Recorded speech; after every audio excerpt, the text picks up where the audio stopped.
So when it comes to potty training, one of the most frequently asked questions I receive is, Dr. Jasmine, how do I know? How can I be sure my child is in fact ready to start potty training? Well, in this video, I'm going to cover the common signs to look out for before you start potty training.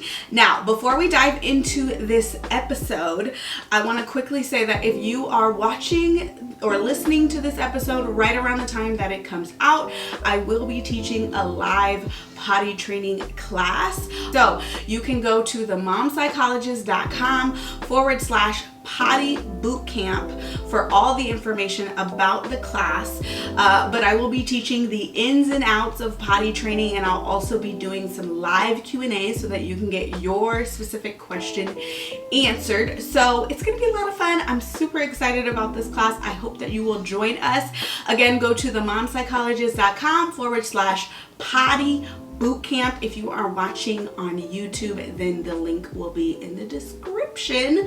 And if you are listening after this episode comes out, then just check the description because there might, or check that link because there might be something waiting for you. I don't know. But let's dive in. Let's dive into the common signs. Now, in the US, the typical age where kids start to potty train is anywhere from around 18 months to 36 months. Now, that's a huge age range, and every child is so different in terms of when they are ready. So rather than just looking at their typical age and being like, okay, you are 2, you're ready to potty train, I prefer looking at developmental signs of readiness, right? That's going to tell you a whole lot more about whether or not your child is in fact ready for this journey. Because if you think about it, potty training takes a lot of different skills. It takes a lot of motor skills, physiological skills, which is like in terms of internally in their body, cognitive skills, which is how they think, as well as social and emotional skills. And so it not only requires them to be in tune with their own physiological signs, but also be able to carry out the action of actually going potty and all of the different things that are required to make it happen. And so I know from our adult brain, it's easy to take these things for granted. We're like, just go to the potty, right? But if you think about it from their developmental level, it requires a lot of higher order tasks in order to be successful at potty training. So always, I recommend looking at the developmental signs of readiness. So I'm going to break this down in this episode per category, and we're going to break down some common signs. Now, quick caveat before I start breaking down these common signs, just know, one, every child is different, okay? So you're going to have to trust your own parenting instinct on this. But also, two, they don't need to have every single sign to be ready for potty training. So again, that comes with our own kind of gut and intuition. And there are things that we can do during the preparation phase to get them ready, right? To kind of speed this process up. So let's dive in. The first sign, or the first area of development, I will say, that you want to look out for is their physiological development. So this stems from them being able to become aware of their body signs, right? Because if you think about it, when they're in the diaper, they don't have to be aware a lot of the times, right? Especially when they're an infant. It's just a process that happens, right, without a lot of conscious awareness. So as they grow older, though, look for signs that they are aware of the bodily signs that they need to eliminate. So some signs might be turning red in the face, or going to hide and then poop in their diaper, or doing the potty dance and kind of squirming around a little bit, right? So look for those signs: squatting, hiding, signs that they're kind of going red in the face, right? That there's some kind of process going on, and that they're more aware that it's happening, or right before it's happening. Also, look out for an absence of bowel movements at night, as well as their bowel movements becoming more regular. So rather than, when they're smaller, they're just kind of pooping throughout the day, it's sporadic, it's very random, to as they grow older, look out for signs that there's a regularity of it, right? So maybe after lunch they're pooping, right? Or during a certain nap or whatever. Looks for some kind of rhythm to their bowel movements, as well as look for signs that they're able to stay dry, to keep their diaper dry for longer periods of time. I'm thinking around 2 hours or so, give or take, right? That they are more and more able to hold their pee, hold their bladder, right? And that when they do eliminate, when they do pee, that more comes out, right? Because they've been waiting. So look out for some of those signs. Those are good signs that they might be, in terms of physiologically speaking, they might be more ready to potty train. Okay, now in terms of motor skills, so this, in terms of their motor skills and signs to look out for are that they can walk, right? Because they're going to need to be able to walk to get themselves to the potty independently.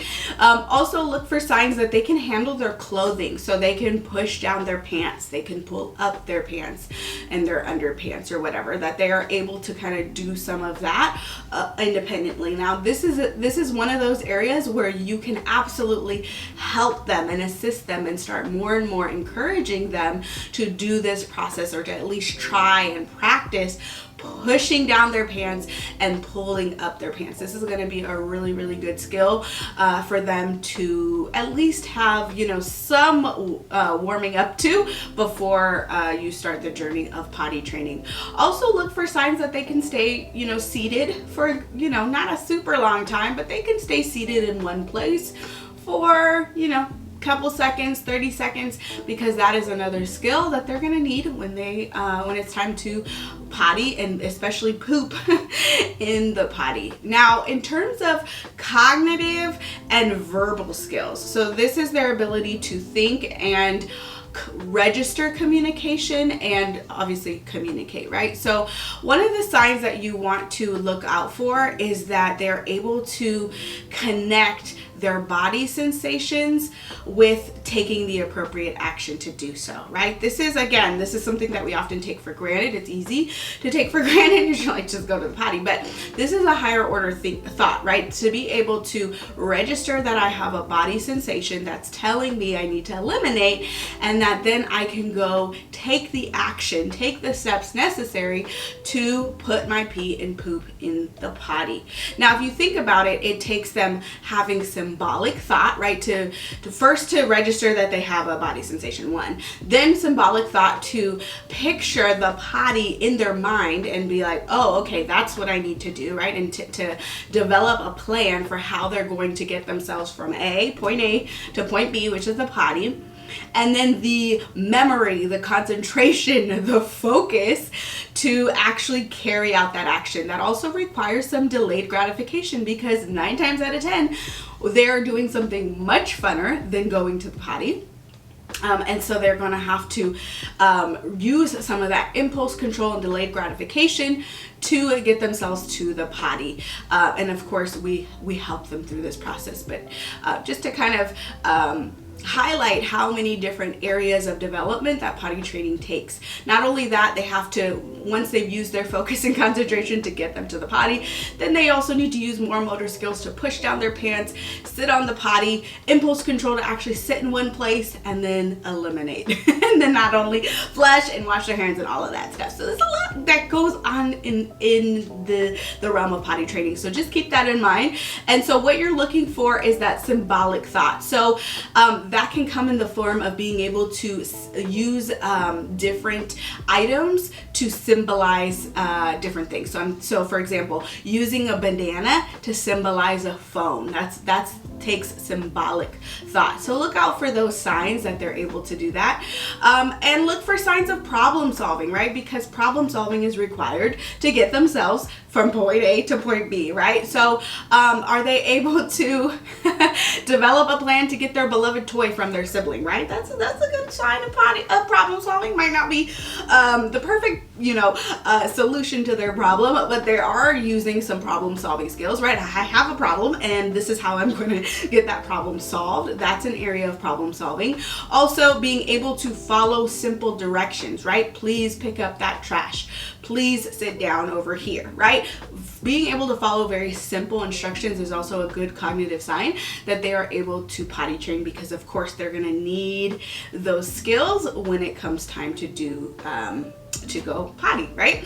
Other things to look for is imitating and modeling behavior. And so, like, let's say for example, taking them to the bathroom, right? And they are able to see you go to the bathroom and go potty, which I do recommend that if you feel comfortable inviting them as you're kind of doing that preparation process, that they're able to kind of model it. Maybe they're using their play to imitate you, right? Or imitate others going potty.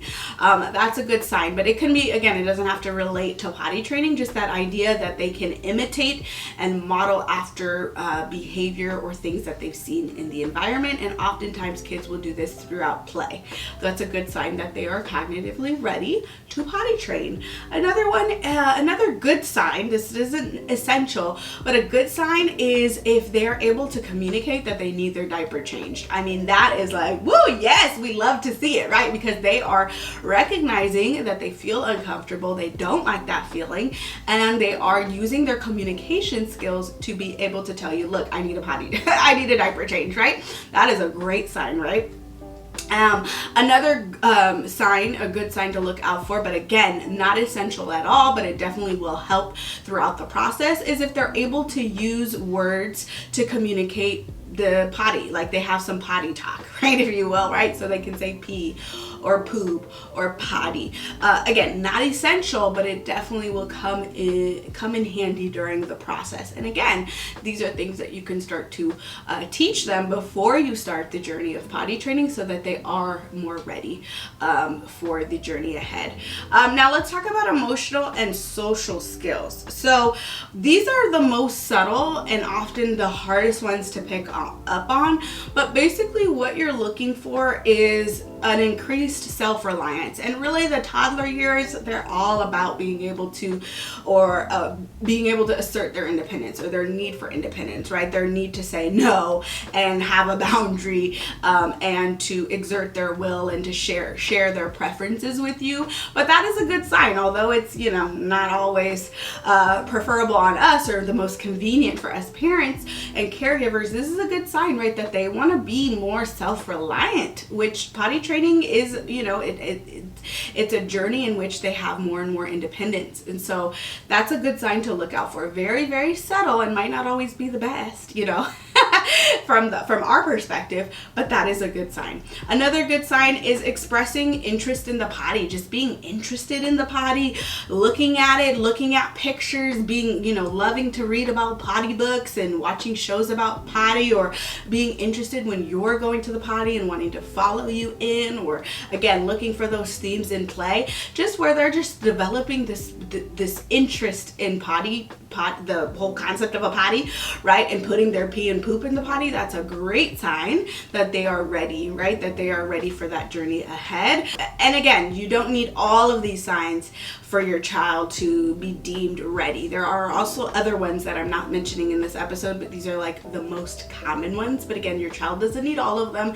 And for many of these are things that you can help them learn as you prepare to start the potty training journey. So I hope that this was helpful. I hope that this gave you some ideas, a little bit of a roadmap, if you will, in terms of how to assess when your child is in fact ready to potty train. And then I do recommend, as you've said, okay, as you've deemed them ready, right, to start a process of preparation, which is an episode for another day, and I'm happy to do that one too. And we will talk extensively in my potty training class coming up about the preparation process, because that is something that you don't want to skip over, you don't want to rush through, because that can really kind of determine, you know, your success. Not only your success as the parent and how do you mentally prepare for this journey, but also preparing your child mentally and practically speaking for the journey ahead. So again, happy to do a video on that, but also if you're watching around the time that this episode comes out, or listening I should say too, then be sure to check out my upcoming live potty training class, themomspsychologist.com/potty bootcamp for all the details. All right, thanks so much for listening. I hope this was helpful, and I will see you in the next one. Bye.